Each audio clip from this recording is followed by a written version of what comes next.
Ganito na ang itsura ng aking tanim. Aming tanim, guys. So, kay malamig na. Na-frozen na siya. Ayan, kukunin natin itong mga bunga mamaya. Pwede pa yan. Ayan.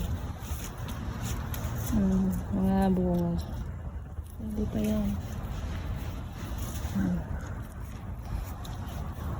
Ganun talaga. Pag malamig na, wala kang magawa. Ayan, guys.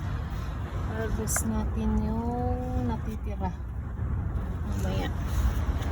Tapos, itong pati yung kamatis, guys. Pwede ba? O, diba?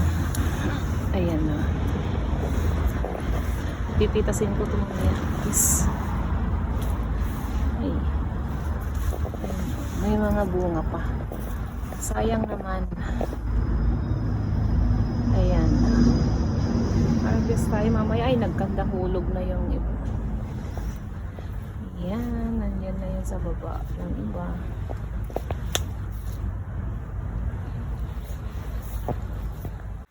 Ayan, guys. Ito na ang aking na-harvest. Ayan.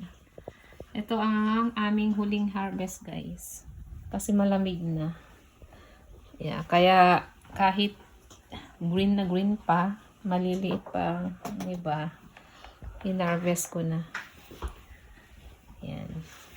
Bye, guys. Thank you for watching.